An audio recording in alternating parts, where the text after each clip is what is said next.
ভাইকে তার মূল্য বক্তব্য প্রদান করার জন্য আহ্বান করছি।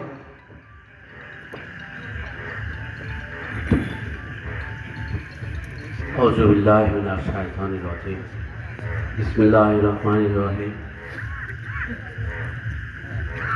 টাকাখালী হাফেজিয়া মাদ্রাসার উদ্যোগে যে মাহফিলের আয়োজন করা হয়েছে, এই মাহফিলের সম্মানিত সভাপতি সাহেব উনি অসুস্থ শুনলাম। দোয়া করে আল্লাহ তাআলা ওনার সেবা দান করুন। আর বিশেষ করে কোরআনের মাহফিলে আমি হুজুরদের যথেষ্ট সম্মান করি, সবাই জানে। আসলে কোরআনের মাহফিলে হুজুরকে বসিয়ে রাখা বা বসিয়ে কথা বলা এটা চরম বেয়াদবি। সর্বপ্রথম আমি হুজুরের কাছে ক্ষমা চাচ্ছি। হুজুর, আপনার বয়ানের সময় আপনার কাছ থেকে মাইক্রোফোন নেওয়াটা আমাদের মতো অযোগ্য ব্যক্তিদের দ্বারা সম্ভব না। আপনি ক্ষমা সুন্দর দৃষ্টিতে দেখবেন। আরও উপস্থিত আছেন বিশেষ অতিথিবর্গ, বিশেষ করে আমার আত্মীয়।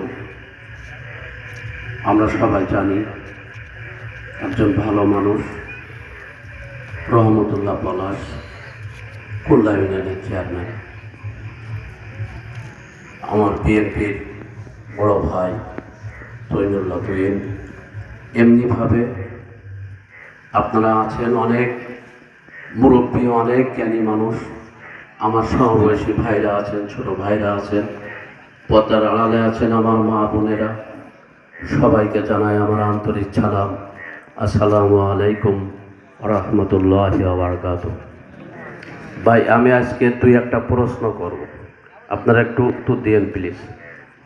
যা হোক, দেখেন, আমাদের হুজুররা তো ধর্মীয় বক্তব্য দেন, আর আমরা যারা রাজনীতি করি আমাদেরও দুই একটা সমাজের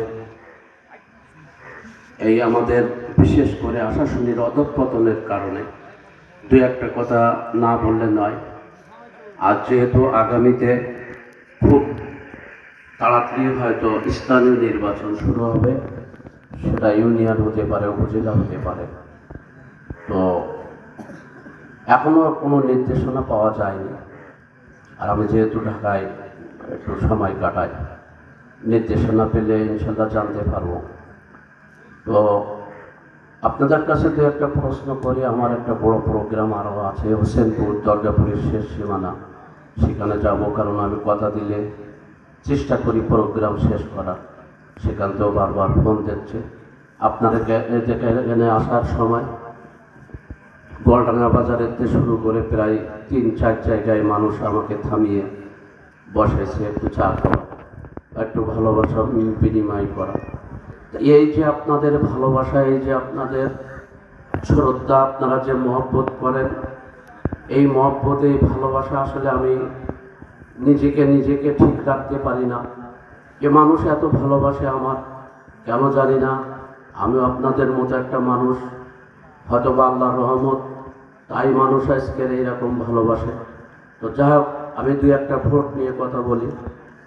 দেখেন, আমাদের আশাশুনি উপজেলাটার কি অবস্থা।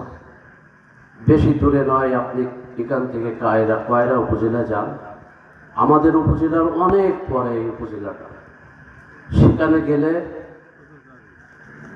আশ্চর্য হয়ে যাবেন যারা গেছেন বা যান, সেই উপজেলার অবস্থা আর আমাদের উপজেলার অবস্থা।